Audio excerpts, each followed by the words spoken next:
देखो असी इस गल का मैं हमैती हाँ कि जोड़ा पंजाब का जमिया पंजाब का वसनीक है अपनी स्टेट च उहदा राइट है वापस आना सरकार का इंतजाम करना फर्ज बनता। दूजे पासे श्रोमणी कमेटी का मीत प्रधान ये कह रहा है कि जी संगत ठीक सी बाहरले बंदे विच रल गए आके। साडा ये सवाल है कि बंदे रलाउण वाला भी तुहाडा अकाली दल दा नाल संबंधित लीडर है, इस करके उहदे ते कार्रवाई करो, उहदी स्पष्टीकरण अकाली दल दवे। मैं समझदा कि जिहड़ा राज कुमार नां दा ये व्यक्ति है, ये रिटायर्ड ब्रिगेडियर है, इहनूं माफ़ी मंगनी चाहिदी है।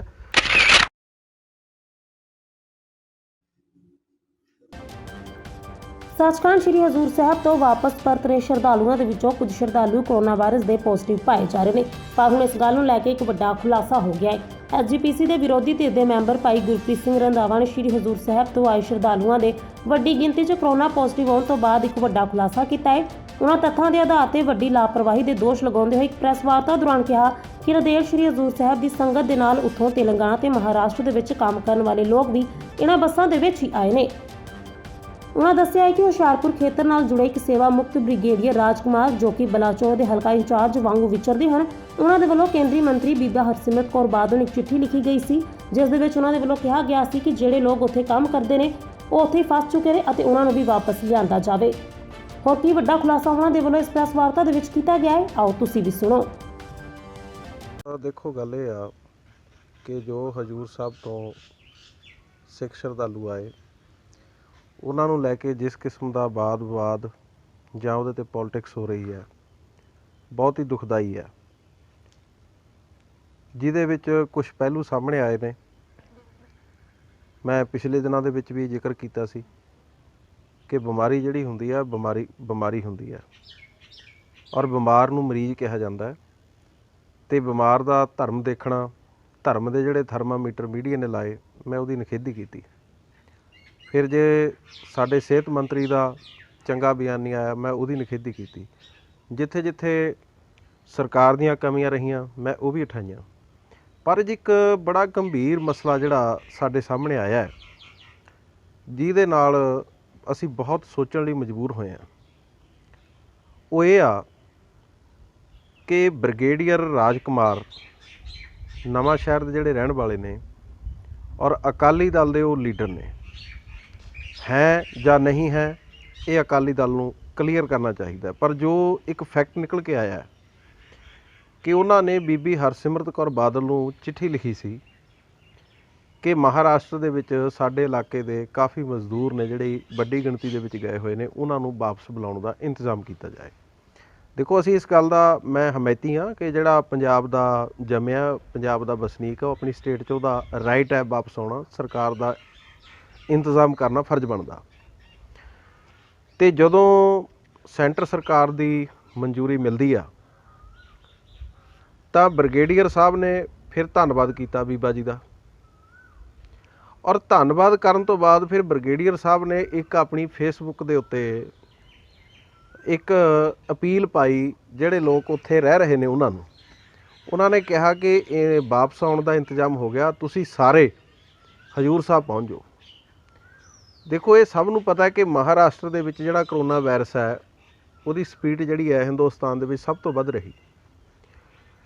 फिर दूसरा श्रोमणी गुरुद्वारा प्रबंधक कमेटी का मीत प्रधान भाई गुरबख्श सिंह, उन्हें एक चैनल के उत्ते इंटरव्यू दे विच मन्निया कि जिहड़े श्रद्धालु सी संगत सी वो ठीक सी, उन्हां सिख श्रद्धालुआं दे विच कुछ बाहरले बंदे जिहड़े ने रल गए जिन्हां करके वो करोना पॉजिटिव आ गए। मेरा ये सवाल आ कि इस गल की पुष्टि करने वाला भी अकाली दल का थापिया होया श्रोमणी कमेटी का मीत प्रधान आ, और मजदूरां नूं संगत दे विच वाड़न वाला हाका मारन वाला वो भी राजकुमार जिहड़ा अकाली दल नाल संबंधित है। मैं ये मंग कर रहा कि अकाली दल नूं इस गल का स्पष्टीकरण देना चाहिए, स्थिति स्पष्ट करनी चाहिए आ, क्योंकि जिथे मीडिया ने साडी इन्नी मिट्टी कुट दित्ती, तख्त साहब के उत्ते बदनामी हुई, तो जिहड़े ये लोग संगत दे विच एंटर कीते इहदी गल जिहड़ी है स्पष्ट होनी चाहिए आ। तो सानू इस गल का बड़ा दुख लग्या कि एक पासे अकाली दल ਦੇ ਲੀਡਰਾਂ ਨੇ ਇਹ ਦਮ ਭਰ ਰਹੇ ਨੇ, ਉਹ ਕਹਿੰਦੇ ਨੇ ਕਿ ਅਸੀਂ ਇਹਨਾਂ ਨੂੰ ਵਾਪਸ ਲੈ ਕੇ ਆਏ ਹਾਂ, ਪਰ ਦੂਸਰੇ ਪਾਸੇ ਇਹ ਗੱਲ ਜਿਹੜੀ ਸਾਹਮਣੇ ਆਈ ਹੈ ਅੱਜ ਦੇ ਅਖਬਾਰਾਂ ਦੇ ਵਿੱਚ ਛਪੀ ਹੈ, ਬ੍ਰਿਗੇਡੀਅਰ ਦੀਆਂ ਬਕਾਇਦਾ ਚਿੱਠੀਆਂ ਨੇ ਜਿਹੜੀਆਂ ਮੇਰੇ ਕੋਲ ਮੌਜੂਦ ਨੇ, ਜਿਹੜੀਆਂ ਸੋਸ਼ਲ ਮੀਡੀਆ ਤੇ ਘੁੰਮ ਰਹੀਆਂ ਨੇ, ਉਹਨਾਂ ਦਾ ਅਪੀਲਾਂ ਲਿਖੀਆਂ ਹੋਈਆਂ, ਉਹਨਾਂ ਦੇ ਧੰਨਵਾਦ ਲਿਖੇ ਹੋਏ। ਔਰ ਦੂਜੇ ਪਾਸੇ ਸ਼੍ਰੋਮਣੀ ਕਮੇਟੀ ਦਾ ਮੀਤ ਪ੍ਰਧਾਨ ਇਹ ਸਵਾਲ ਚੁੱਕਦਾ ਕਿ ਜੀ ਬੰਦੇ ਬਾਹਰੋਂ ਆ ਕੇ ਰਲ ਗਏ। ਤੇ ਮੇਰਾ ਇਹ ਮੰਨਣਾ ਕਿ ਤੁਸੀਂ ਕਹਿੰਦੇ ਹੋ ਬੰਦੇ ਰਲ ਗਏ, ਤੇ ਬੰਦੇ ਰਲਾਉਣ ਵਾਲੇ ਵੀ ਤਾਂ ਤੁਹਾਡੇ ਹੀ ਨੇ, ਉਹ ਵੀ ਤੁਹਾਡਾ ਲੀਡਰ ਤੇ ਉਹਦੀ ਪੁਸ਼ਟੀ ਕਰਨ ਵਾਲਾ ਵੀ ਤੁਹਾਡਾ ਲੀਡਰ। ਦੇਖੋ ਇਹ ਇਲਜ਼ਾਮ ਕਿਸੇ ਆਪੋਜੀਸ਼ਨ ਨੇ ਨਹੀਂ ਲਾਇਆ, ਇਹ ਇਲਜ਼ਾਮ ਜਿਹੜਾ ਹੈ ਇਹ ਆਪਣੇ ਆਪ ਕੁਦਰਤੀ ਤੌਰ ਤੇ ਸਾਹਮਣੇ ਆਇਆ। ਸੋ ਇਹ ਗੱਲ ਅਕਾਲੀ ਦਲ ਦੇ ਬੁਲਾਰਿਆਂ ਨੂੰ, ਅਕਾਲੀ ਦਲ ਦੇ ਲੀਡਰਾਂ ਨੂੰ ਜਿਹੜੀ ਹੈ ਸਿੱਖ ਕੌਮ ਦੇ ਸਾਹਮਣੇ ਰੱਖਣੀ ਚਾਹੀਦੀ ਆ। ਤਾਂ ਮੈਨੂੰ ਇਹ ਬੜਾ ਦੁੱਖ ਲੱਗਿਆ ਜੇ ਸੰਗਤ ਦੇ ਵਿੱਚ ਕੁਝ ਪੋਜ਼ਿਟਿਵ ਮਰੀਜ਼ ਆਏ ਨੇ ਤਾਂ ਉਹਦੇ ਵਿੱਚ ਉਹ ਲੋਕ ਸ਼ਾਮਲ ਹੋਏ ਜਿਹੜੇ ਲੋਕ ਮਹਾਰਾਸ਼ਟਰ ਦੇ ਵਿੱਚ ਵੱਖੋ ਵੱਖ ਜਗ੍ਹਾ ਦੇ ਉੱਤੇ ਮਜ਼ਦੂਰੀ ਕਰਨ ਵਾਸਤੇ ਗਏ ਸੀ। ਜੇ ਦੇਖੋ ਸਰਕਾਰ ਨੇ ਲਿਆਉਣਾ ਸੀ ਤਾਂ ਅਕਾਲੀ ਦਲ ਨੇ ਉਹਨਾਂ ਨੂੰ ਲਿਆਉਣ ਦਾ ਪ੍ਰਬੰਧ ਕਰਨਾ ਸੀ, ਤਾਂ ਅਕਾਲੀ ਦਲ ਨੂੰ ਸਰਕਾਰ ਦੇ ਉੱਤੇ ਦਬਾਅ ਪਾਉਣਾ ਚਾਹੀਦਾ ਸੀ ਕਿ ਜਿਹੜੇ ਉਹ ਮਜ਼ਦੂਰ ਨੇ ਉਹ ਸੰਗਤ ਤੋਂ ਅਲੱਗ ਹੋਣੇ ਚਾਹੀਦੇ ਨੇ। ਅੱਜ ਹੁਣ ਗੱਲ ਇਹ ਆ ਵੀ ਜਦੋਂ ਤਖਤ ਸਾਹਿਬ ਦੇ ਉੱਤੋਂ ਨੰਦੇੜ ਦੇ ਵਿੱਚੋਂ ਇਹ ਰਿਪੋਰਟਾਂ ਆਈਆਂ ਕਿ ਉੱਥੇ ਤਾਂ ਸ਼ਹਿਰ ਦੇ ਵਿੱਚ 2 ਬੰਦੇ ਸੀ ਤੇ ਅੱਜ ਉੱਥੇ ਕਿੰਨੇ ਵੱਡੇ ਪੱਧਰ ਤੇ ਇਹ ਗੱਲ ਹੋ ਗਈ, ਤਾਂ ਇਹਦਾ ਮਤਲਬ ਜਿਹੜੇ ਉਹ ਲੋਕ ਉੱਥੇ ਆ ਕੇ ਵਿੱਚ ਰਲੇ ਸੰਗਤ ਦੇ, ਉਹਨਾਂ ਦੀ ਵਜ੍ਹਾ ਨਾਲ ਸੰਗਤ ਦੇ ਵਿੱਚ ਇੱਕ ਬਿਮਾਰੀ ਫੈਲੀ ਤੇ ਉਸ ਤੋਂ ਬਾਅਦ ਜਿਹੜੀ ਸਾਡੀ ਬਦਨਾਮੀ ਕੀਤੀ ਗਈ ਮੀਡੀਆ ਨੇ ਕੀਤੀ। ਤਾਂ ਇਸ ਲਈ ਮੈਂ ਸਮਝਦਾ ਕਿ ਜਿਹੜਾ ਇਹ ਰਾਜ ਕੁਮਾਰ ਨਾਂ ਦਾ ਇਹ ਵਿਅਕਤੀ ਹੈ, ਇਹ ਰਿਟਾਇਰ ਬ੍ਰਿਗੇਡੀਅਰ ਹੈ, ਇਹਨੂੰ ਮਾफ़ੀ ਮੰਗਣੀ ਚਾਹੀਦੀ ਹੈ। ਔਰ ਇਹਦੇ ਲਈ ਮੈਂ ਚਾਹੂੰਗਾ ਕਿ ਅਕਾਲ ਤਖਤ ਦੇ ਜਿਹੜੇ ਸਾਡੇ ਗਿਆਨੀ ਜੀ ਨੇ, ਗਿਆਨੀ ਹਰਪ੍ਰੀਤ ਸਿੰਘ, ਅਕਸਰ ਉਹ ਬੜਾ ਬੋਲਦੇ ਨੇ ਬੜੇ ਮੁੱਦਿਆਂ ਤੇ, ਇਹਦੇ ਬਾਰੇ ਉਹਨਾਂ ਨੂੰ ਜਿਹੜਾ ਸਪਸ਼ਟ ਕਰਨਾ ਚਾਹੀਦਾ। ਔਰ ਦੂਜਾ, ਜੇ ਅਖਬਾਰਾਂ ਨੇ ਗਲਤ ਛਾਪੀ ਹੈ ਖਬਰ, ਇਹ ਗਲਤ ਹੈ, ਤਾਂ ਅਕਾਲੀ ਦਲ ਨੂੰ ਜਿਹੜਾ ਉਹਨਾਂ ਨੂੰ ਕਾਨੂੰਨੀ ਨੋਟਿਸ ਦੇਣਾ ਚਾਹੀਦਾ। ਤੇ ਨਹੀਂ ਜਿਹੜਾ ਇਸ ਲੀਡਰ ਦੀ ਵਜ੍ਹਾ ਦੇ ਨਾਲ ਸੰਗਤ ਦੇ ਉੱਤੇ ਇਹ ਇਸ ਤਰ੍ਹਾਂ ਦੀ ਬਿਮਾਰੀ ਦਾ ਸ਼ਿਕਾਰ ਹੋਏ ਤੇ ਨਾਲ ਅਸੀਂ ਬਦਨਾਮੀ ਦਾ ਸ਼ਿਕਾਰ ਹੋਏ, ਤਾਂ ਇਹਦੇ ਲਈ ਮੈਂ ਸਮਝਦਾ ਕਿ ਕੌਮ ਤੋਂ ਮਾफ़ੀ ਮੰਗਣੀ ਚਾਹੀਦੀ ਆ। ਇਹ ਅੱਜ ਦਾ ਮੇਰਾ ਇਹ ਵਿਸ਼ਾ ਸੀ, ਜਿਹੜੀ ਗੱਲ ਮੇਰੇ ਸਾਹਮਣੇ ਆਈ ਉਹ ਮੈਂ ਤੁਹਾਡੇ ਸਾਹਮਣੇ ਅੱਜ ਪ੍ਰੈਸ ਦੇ ਮਾਧਿਅਮ ਰਾਹੀਂ ਇਹ ਰੱਖੀ ਆ। ਇਹਦੇ ਵਿੱਚ ਮੈਂ ਕੋਈ ਆਪਣੇ ਕੋਲੋਂ ਬਣਾ ਕੇ ਗੱਲ ਨਹੀਂ ਕਹੀ। ਔਰ ਮੈਂ ਇਹ ਸਪਸ਼ਟ ਕਰਨੀ ਚਾਹੁੰਦਾ ਕਿ ਇਹ ਪੰਥਕ ਅਕਾਲੀ ਲਹਿਰ ਵੱਲੋਂ ਜਿਹਦੇ ਸਰਪ੍ਰਸਤ ਬਾਬਾ ਸਰਬਜੋਤ ਸਿੰਘ ਜੀ ਬੇਦੀ ਸਾਹਿਬ ਔਰ ਜਿਹਦੇ ਪ੍ਰਧਾਨ ਸਿੰਘ ਸਾਹਿਬ ਭਾਈ ਰਣਜੀਤ ਸਿੰਘ ਜੀ ਸਾਬਕਾ ਜਥੇਦਾਰ, ਤੇ ਉਹਨਾਂ ਵੱਲੋਂ ਇਹ ਜਿਹੜਾ ਇਹ ਬਿਆਨ ਮੈਂ ਇੱਕ ਜ਼ਿੰਮੇਵਾਰੀ ਨਾਲ ਜਾਰੀ ਕਰ ਰਿਹਾ। ਤੇ ਇਸ ਬਿਆਨ ਦਾ ਮੈਂ ਆਸ ਕਰਦਾ ਕਿ ਇਹ ਜਿਹੜੇ ਸਵਾਲ ਉੱਠੇ ਨੇ, ਇਹ ਜਿਨ੍ਹਾਂ ਤੇ ਉੱਠੇ ਨੇ, ਉਹ ਸਾਨੂੰ ਇਹਦਾ ਜ਼ਰੂਰ ਉੱਤਰ ਦੇਣਗੇ। ਜੇ ਉੱਤਰ ਨਹੀਂ ਆਉਂਦਾ ਤਾਂ ਫਿਰ ਮੈਂ ਸਮਝਦਾ ਕਿ ਜੋ ਕੁਝ ਸਾਡੇ ਨਾਲ ਇਹ ਵਾਪਰਿਆ ਜਾਂ ਮੀਡੀਆ ਨੇ ਕੀਤਾ, ਸਰਕਾਰ ਨੇ ਕੀਤਾ, ਤਾਂ ਉਹਦੇ ਵਿੱਚ ਇਹ ਲੋਕ ਵੀ ਬਰਾਬਰ ਦੇ ਜ਼ਿੰਮੇਵਾਰ ਨੇ। ਜਿਸ ਲੀਡਰ ਨੇ ਜਿਹੜਾ ਇਸ ਤਰੀਕੇ ਦੇ ਨਾਲ ਆਪਣੀ ਫੇਸਬੁੱਕ ਤੇ ਉੱਥੇ ਦੇ ਲੋਕਾਂ ਨੂੰ ਅਪੀਲਾਂ ਪਾਈਆਂ ਔਰ ਸੰਗਤ ਦੇ ਵਿੱਚ ਰਲਾ ਦਿੱਤਾ, ਤੇ ਉਹਦਾ ਨਤੀਜਾ ਜਿਹੜਾ ਅੱਜ ਸਿੱਖ ਸੰਗਤਾਂ ਨੂੰ ਭੁਗਤਣਾ ਪਿਆ। ਅੱਜ ਸੰਗਤ ਹੈਰਾਨ ਹੋ ਰਹੀ ਹੈ, ਛੋਟੇ ਛੋਟੇ ਬੱਚੇ ਹੈਰਾਨ ਹੋ ਰਹੇ ਨੇ, ਕਿਹਨਾਂ ਹਾਲਾਤਾਂ ਦੇ ਵਿੱਚ ਉਹਨਾਂ ਨੂੰ ਰੱਖਿਆ ਗਿਆ। ਇਹ ਬੜਾ ਇੱਕ ਵੱਡਾ ਸਾਡੇ ਲਈ ਚਿੰਤਾ ਦਾ ਵਿਸ਼ਾ। ਵੇਰਕਾ ਕਹਿ ਤਾਂ ਮੈਂ, ਰਾਜ ਕੁਮਾਰ ਜਿਹੜਾ ਬ੍ਰਿਗੇਡੀਅਰ ਹੈ, ਉਹਨੇ ਪਹਿਲਾਂ ਚਿੱਠੀ ਲਿਖੀ ਹੈ ਬੀਬੀ ਹਰਸਿਮਰਤ ਕੌਰ ਬਾਦਲ ਨੂੰ ਕਿ ਜੀ ਉੱਥੋਂ ਬੁਲਾਏ ਜਾਣ ਮਜ਼ਦੂਰ। ਬਿਲਕੁਲ ਠੀਕ ਹੈ, ਜਦੋਂ ਤੁਹਾਡੇ ਉਹਨਾਂ ਦੀ ਹਮਦਰਦੀ ਸੀ। ਤੇ ਉਸ ਤੋਂ ਬਾਅਦ ਉਹਨਾਂ ਨੇ ਧੰਨਵਾਦੀ ਲਿਖੀ ਹੈ। ਉਹਦੇ ਵਿੱਚ ਉਹਨਾਂ ਨੇ ਇੱਕ ਆਪਣੀ ਫੇਸਬੁੱਕ ਦੇ ਉੱਤੇ ਅਪੀਲ ਕੀਤੀ ਕਿ ਜਿੰਨੇ ਲੋਕ ਪੰਜਾਬ ਦੇ ਵਿੱਚੋਂ, ਇਸ ਏਰੀਏ ਦੇ ਵਿੱਚੋਂ ਇੱਥੇ ਆਏ ਹੋਏ ਨੇ, ਉਹਨਾਂ ਨੂੰ ਮੈਂ ਅਪੀਲ ਕਰਦਾ ਤੁਸੀਂ ਜਲਦੀ ਤੋਂ ਜਲਦੀ ਹਜੂਰ ਸਾਹਿਬ ਪਹੁੰਚ ਜਾਓ, ਉੱਥੋਂ ਬੱਸਾਂ ਚੱਲਣਗੀਆਂ।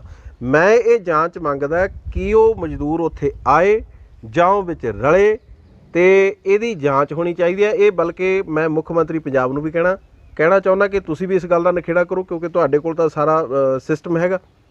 ਤਾਂ ਇਹ ਜਿਹੜੀ ਗੱਲ ਹੋਈ ਆ, ਜੇ ਦੇਖੋ ਉਹਨੇ ਅਪੀਲ ਕੀਤੀ ਆ, ਉਹ ਧੰਨਵਾਦ ਕਰਦਾ।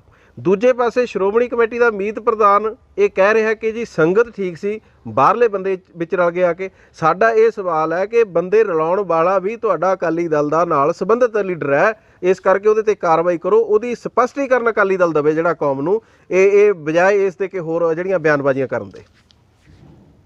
ਅਕਾਲੀ ਲਹਿਰ ਵੱਲੋਂ ਇਹ ਮੈਂ ਮੰਗ ਰੱਖ ਰਿਹਾ। ਇਹ ਜਿੰਨੀ ਦੇ ਦੇਖੋ, ਇਹਦੇ ਲਈ ਮੈਂ ਸਮਝਦਾ ਕਿ ਜਿਹੜਾ ਅਕਾਲ ਤਖਤ ਦਾ ਜਥੇਦਾਰ ਆ ਗਿਆਨੀ ਹਰਪ੍ਰੀਤ ਸਿੰਘ, ਉਹਨੂੰ ਵੀ ਆਪਣੀ ਸਥਿਤੀ ਸਪਸ਼ਟ ਕਰਨੀ ਚਾਹੀਦੀ ਹੈ। ਵਰਨਾ ਅਸੀਂ ਦੇਖ ਰਹੇ ਹਾਂ ਕਿ ਗਿਆਨੀ ਹਰਪ੍ਰੀਤ ਸਿੰਘ ਜਿਹੜੇ ਕੁਝ ਮੁੱਦੇ ਨੇ ਉਹਨਾਂ ਦੇ ਬਿਲਕੁਲ ਉਹ ਆਪਣਾ ਮੌਨ ਵਰਤਦੇ ਚਲੇ ਜਾਂਦੇ ਨੇ। ਦੇਖੋ ਪੰਜਾਬ ਦੇ ਉਮਰਾ ਨੰਗਲ ਦਾ ਸਰੂਪ ਦਾ ਕਾਂਡ ਹੋਇਆ, ਗਿਆਨੀ ਹਰਪ੍ਰੀਤ ਸਿੰਘ ਚੁੱਪ। ਅਕਾਲ ਤਖਤ ਦੇ ਹੈੱਡ ਗ੍ਰੰਥੀਆਂ ਦੀ ਬਾਦ-ਬਾਦ ਚੱਲ ਰਿਹਾ, ਗਿਆਨੀ ਹਰਪ੍ਰੀਤ ਸਿੰਘ ਚੁੱਪ। ਤੇ ਅੱਜ ਕੱਲ੍ਹ ਦਾ ਇਹ ਅਖਬਾਰਾਂ ਦੇ ਵਿੱਚ ਸੋਸ਼ਲ ਮੀਡੀਆ ਤੇ ਚੱਲ ਰਿਹਾ ਕਿ ਰਾਜ ਕੁਮਾਰ ਨਾਂ ਦੇ ਜਿਹੜਾ ਅਕਾਲੀ ਲੀਡਰ ਹੈ, ਦੇਖੋ ਜੇ ਉਹ ਅਕਾਲੀ ਲੀਡਰ ਨਹੀਂ ਹੈਗਾ ਤਾਂ ਉਹਦਾ ਅਕਾਲੀ ਦਲ ਨੂੰ ਖੰਡਨ ਕਰ ਦੇਣਾ ਚਾਹੀਦਾ, ਅਸੀਂ ਇਹ ਗੱਲ ਕਹਿੰਦੇ ਹਾਂ। ਤੇ ਇਹਦੇ ਤੇ ਗਿਆਨੀ ਹਰਪ੍ਰੀਤ ਸਿੰਘ ਚੁੱਪ।